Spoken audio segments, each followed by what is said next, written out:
+1 പ്രവേശനത്തിന് ആദ്യഘട്ടമായ candidate login creation എങ്ങനെ സാധ്യമാണ് എന്നത് കഴിഞ്ഞൊരു വീഡിയോയിൽ നാം ചർച്ച ചെയ്തതാണ്.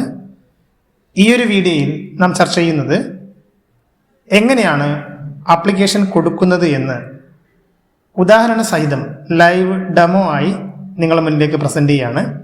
എല്ലാവരോടും അഭ്യർത്ഥിക്കാനുള്ളത്, ചാനലിൽ നേരത്തെ പബ്ലിഷ് ചെയ്ത how to create candidate login എന്ന വീഡിയോ പൂർണ്ണമായിട്ടും കണ്ട് മനസ്സിലാക്കുക. കാൻഡിഡേറ്റ് ലോഗിൻ ക്രിയേറ്റ് ചെയ്താൽ മാത്രമേ നമുക്ക് അപേക്ഷ കൊടുക്കാൻ വേണ്ടി സാധിക്കുകയുള്ളൂ. തീർച്ചയായും നമുക്ക് സ്വന്തമായിട്ട് മൊബൈൽ ഫോൺ ഉപയോഗിച്ചോ അല്ലെങ്കിൽ വീട്ടിലുള്ള കമ്പ്യൂട്ടർ ഉപയോഗിച്ചോ ഈ വീഡിയോ ശ്രദ്ധിച്ച് മനസ്സിലാക്കി കഴിഞ്ഞാൽ അപേക്ഷ കൊടുക്കാൻ വേണ്ടി സാധിക്കുന്നതാണ്. അതല്ല, നിങ്ങൾ ഏതെങ്കിലും അക്ഷയ സെൻറ്റർ പോലെയുള്ള ഓൺലൈൻ സെൻറ്ററുകളെയാണ് നിങ്ങൾ സമീപിക്കുന്നതെങ്കിലും അവർ ചെയ്യുന്ന കാര്യം കൃത്യമായിട്ട് മനസ്സിലാക്കേണ്ടതുണ്ട് എന്നുള്ളത് കൊണ്ടാണ് ഈ ഒരു വീഡിയോ നിങ്ങളുടെ മുന്നിലേക്ക് പ്രസൻറ്റ് ചെയ്യുന്നത്. തീർച്ചയായിട്ടും ആദ്യം നമ്മൾ ചെയ്യേണ്ട കാര്യം കാൻഡിഡേറ്റ് ലോഗിൻ ക്രിയേഷൻ ആണ്. അത് കഴിഞ്ഞ വീഡിയോയിൽ നമ്മൾ ചർച്ച ചെയ്തതാണ്. കാൻഡിഡേറ്റ് ലോഗിൻ ക്രിയേറ്റ് ചെയ്ത് കഴിഞ്ഞാൽ നമുക്ക് ഒരു യൂസർ നെയിമും, അതായത് ആപ്ലിക്കേഷൻ നമ്പറും ഒരു പാസ്വേഡും ലഭിക്കും. ആ യൂസർ നെയിമും പാസ്വേഡും വെച്ചാണ് നമ്മൾ ലോഗിൻ ചെയ്യേണ്ടത്. അതിനുവേണ്ടി നമ്മൾ ക്ലിക്ക് ചെയ്യേണ്ടത് നമ്മുടെ ഔദ്യോഗിക വെബ്സൈറ്റായ hscap.kerala.gov.in എന്ന വെബ്സൈറ്റിൽ കടന്നതിന് ശേഷം കാൻഡിഡേറ്റ് ലോഗിന് മുകളിൽ ക്ലിക്ക് ചെയ്യുന്നു. അവിടെ ക്ലിക്ക് ചെയ്ത് കഴിഞ്ഞാൽ നമുക്ക് ആപ്ലിക്കേഷൻ നമ്പർ ടൈപ്പ് ചെയ്യാൻ വേണ്ടി തരും. അപ്പോൾ ആപ്ലിക്കേഷൻ നമ്പർ നേരത്തെ ജനറേറ്റ് ചെയ്തിരിക്കുന്ന ആപ്ലിക്കേഷൻ നമ്പറാണ്. അത് തെറ്റാതെ ഇവിടെ ടൈപ്പ് ചെയ്യേണ്ടതുണ്ട്. ശേഷം നമുക്ക് കാൻഡിഡേറ്റ് ലോഗിൻ ക്രിയേറ്റ് ചെയ്യുന്ന സമയത്ത് നാം സെറ്റ് ചെയ്തിരിക്കുന്ന പാസ്വേഡ് ഇവിടെ തെറ്റാതെ ടൈപ്പ് ചെയ്യേണ്ടതുണ്ട്. ഒരു കാരണവശാലും നമ്മുടെ പാസ്വേഡ് മറ്റൊരാൾക്ക് കൊടുക്കരുത്. ആവശ്യമാണെങ്കിൽ മറ്റാരെങ്കിലും ഒരാളാണ് നമുക്ക് പാസ്വേഡ് സെറ്റ് ചെയ്ത് തന്നതെങ്കിൽ നമുക്ക് ആ പാസ്വേഡ് റീസെറ്റ് മാറ്റാവുന്നതാണ്, ചേഞ്ച് ചെയ്യേണ്ടതാണ്. ലോഗിൻ ചെയ്യുന്നു. ലോഗിൻ ബട്ടന് മുകളിൽ ക്ലിക്ക് ചെയ്ത് കഴിഞ്ഞാൽ ആപ്ലിക്കേഷനിലേക്ക് നമുക്ക് കടക്കാവുന്നതാണ്. ആ ആപ്ലിക്കേഷൻ ലോഗിനിൽ നമുക്ക് കാണുന്നത് നമ്മുടെ ഡീറ്റെയിൽസ് കാണാൻ വേണ്ടി സാധിക്കും. കുട്ടിയുടെ പേര്, അതേപോലെ സ്കീം, റേസ് നമ്പർ, ഇതൊക്കെ നമുക്കിവിടെ ലഭിക്കും. നേരത്തെ നമ്മൾ കാൻഡിഡേറ്റ് ലോഗിൻ ക്രിയേറ്റ് ചെയ്തതിന് ശേഷം മാത്രമേ ഇങ്ങനെ ലോഗിൻ ചെയ്യാൻ വേണ്ടി പാടുള്ളൂ. Status application submission is not initiated എന്നുള്ളതാണ്. ഇവിടെ അപ്ലൈ ഓൺലൈൻ എന്ന ലിങ്കിൻ്റെ മുകളിൽ ക്ലിക്ക് ചെയ്യുന്നു. അപ്ലൈ ഓൺലൈൻ എന്ന ലിങ്കിൻ്റെ മുകളിൽ ക്ലിക്ക് ചെയ്യുന്നു. അങ്ങനെ ക്ലിക്ക് ചെയ്ത് കഴിഞ്ഞാൽ ആപ്ലിക്കേഷൻ കൊടുക്കുന്ന പേജിലേക്ക് നമ്മൾ കടക്കുന്നതാണ്. ഇവിടെ പ്രത്യേകം ഒരു നിർദ്ദേശം തന്നിട്ടുണ്ട്. You are trying to edit your application after making update or correction in your application you have to do final confirmation again. നിങ്ങൾ അപേക്ഷ കൊടുത്തതിന് ശേഷം അവസാനം ഫൈനൽ കൺഫർമേഷൻ കൊടുക്കണമെന്ന് പറയും. ഓക്കെ കൊടുക്കുന്നു. ആദ്യമായി നമ്മൾ കൊടുക്കുന്ന ഡീറ്റെയിൽസ് 10ാം തരം പഠിച്ച SSLC പഠിച്ച സ്കൂളിൻ്റെ ക്വാളിഫയിങ് എക്സാമിനേഷൻ്റെ സ്കൂൾ കോഡാണ്. Select school in which the candidate passed qualifying examination എന്നുള്ളതാണ്. കോഴിക്കോട് ജില്ലയിലെ ക്രസന്റ് HSS എന്നുള്ള സ്കൂളിലാണ് ഈ കുട്ടി പഠിച്ചിരിക്കുന്നത്. അവിടുത്തെ ഹയർ സെക്കൻഡറി സ്കൂൾ കോഡാണ് കൊടുക്കേണ്ടത്, ഹൈസ്കൂളിൻ്റെ കോഡല്ല. അത് കൊടുത്തതിന് ശേഷം ഇവിടെയുള്ള ഡീറ്റെയിൽസ് ഇതൊന്നും നമുക്ക് മാറ്റാവുന്നതല്ല. ക്വാളിഫയിങ് എക്സാം ഒക്കെ ഡിഫോൾട്ടായിട്ട് വരുന്നതാണ്. അപ്പോൾ തീർച്ചയായിട്ടും അത്തരം ഡീറ്റെയിൽസൊക്കെ വിശദമായിട്ട് നമ്മൾ വായിച്ചു നോക്കുക. എന്തെങ്കിലും മാറ്റമുണ്ടെങ്കിൽ മാത്രമേ അത് മാറ്റേണ്ടതുള്ളൂ. ഇവിടെ പ്രത്യേകിച്ച് മാറ്റാൻ പറ്റാത്തതാണ് കാര്യങ്ങളൊക്കെ. പേരൊക്കെ നമ്മുടെ ഡാറ്റാബേസിൽ നിന്ന് ഓട്ടോമാറ്റിക്കലി വന്നിട്ടുണ്ട്. ആ ഡേറ്റ് ഓഫ് ബർത്ത് ഒക്കെ നമുക്ക് മാറ്റാൻ പറ്റാത്ത രീതിയിലായിരിക്കും. പാരൻ്റെ പേരും കാര്യങ്ങളൊക്കെ വന്നിട്ടുണ്ട്. ആധാർ നമ്പർ ഇപ്പം നിലവിൽ ഉണ്ടെങ്കിൽ കൊടുക്കാം, അല്ലെങ്കിൽ പിന്നീട് എഡിറ്റ് ചെയ്താൽ മതി, ഇല്ലെങ്കിൽ നന്ന് കൊടുത്താൽ മതി. അല്ലെങ്കിൽ ആധാർ നമ്പർ കൊടുത്ത് ആധാർ നമ്പർ കൂടെ എൻറോൾ ചെയ്യാവുന്നതാണ്. പിന്നീട് അത് എഡിറ്റ് ചെയ്താൽ മതിയാകും.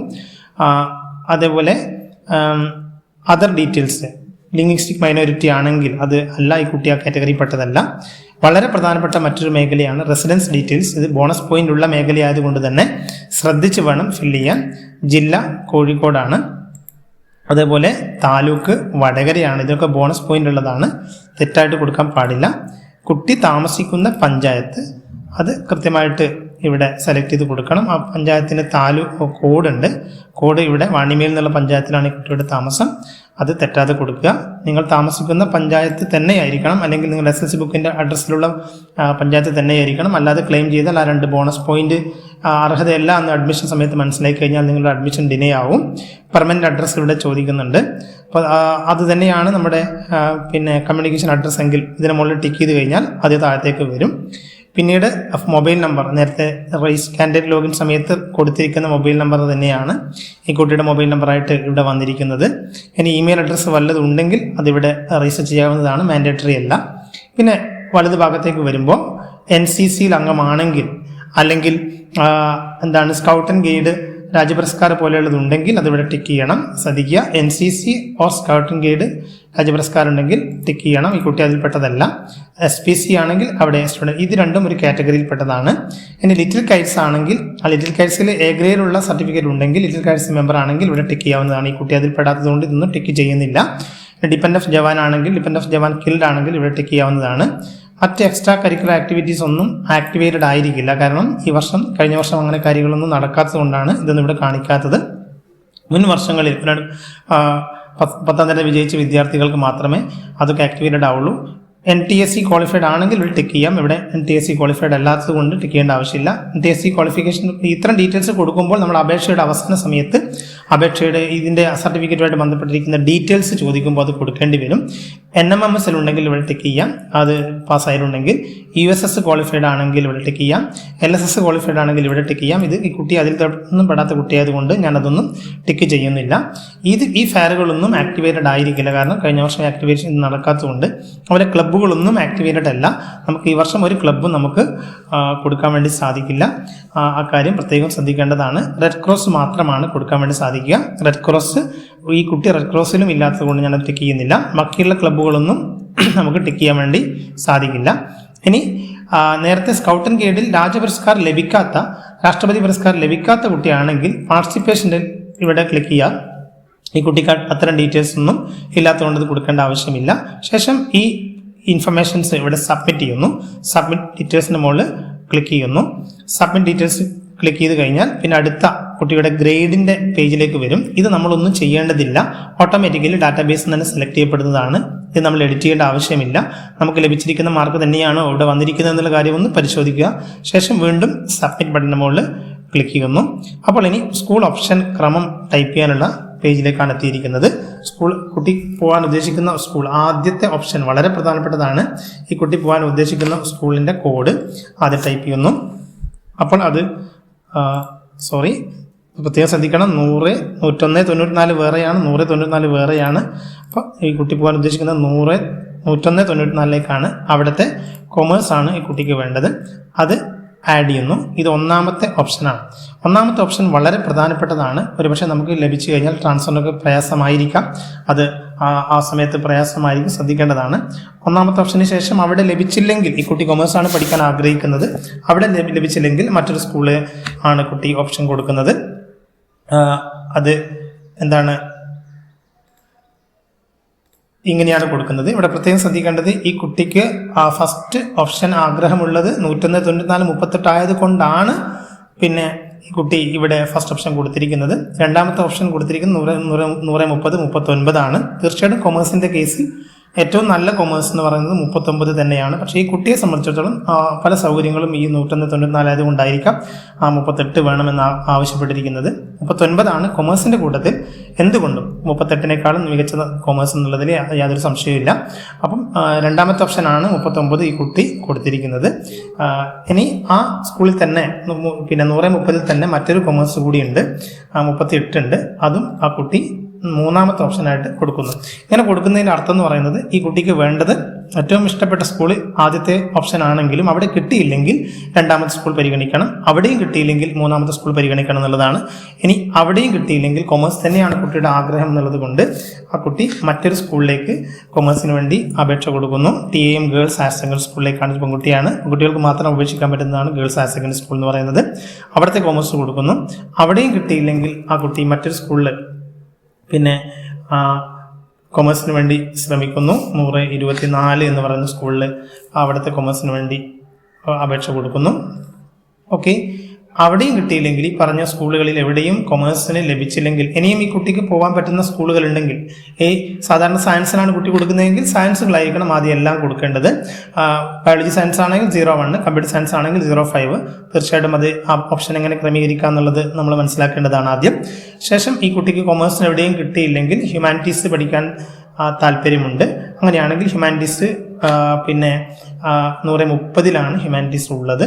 130 പിന്നെ ഹ്യൂമാനിറ്റീസ് സെലക്ട് ചെയ്യുന്നു.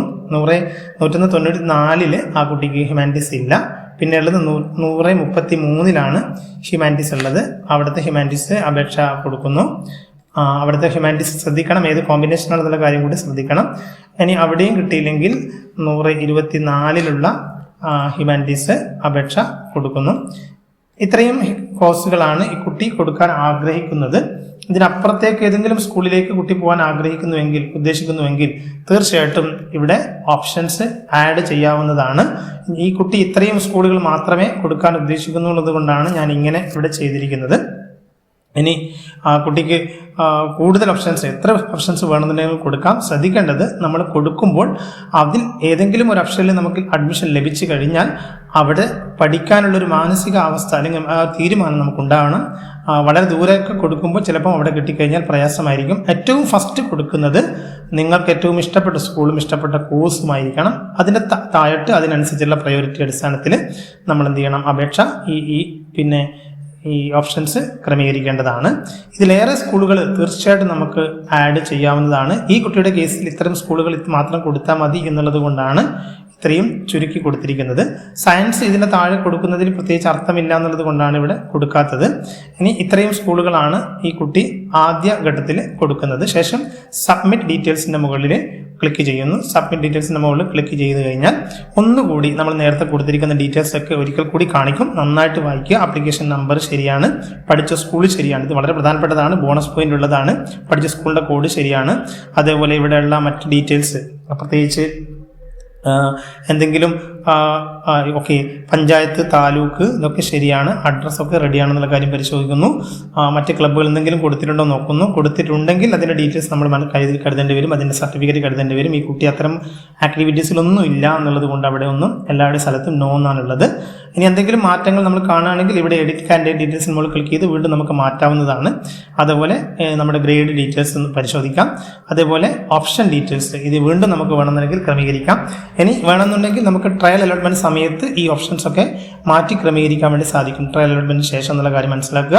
അവസാനം പാരന്റിന്റെ ഒരു കൺഫർമേഷൻ, ഒരു ഡിക്ലറേഷൻ കൂടി അവസാനം കൊടുക്കണം. ഫൈനൽ കൺഫർമേഷൻ എന്ന് പറയുന്നതിന് മുകളിൽ ക്ലിക്ക് ചെയ്യുന്നതോടുകൂടി ഈ അപേക്ഷയുടെ ഘട്ടം പൂർത്തീകരിക്കുകയാണ്. ഓക്കെ കൊടുത്തു കഴിഞ്ഞാൽ അപേക്ഷ കംപ്ലീറ്റ് ആയി. ആ കുട്ടിയുടെ അപേക്ഷ പ്രിന്റ് ചെയ്യാവുന്ന രൂപത്തിലേക്ക് ലഭിച്ചു കഴിഞ്ഞു.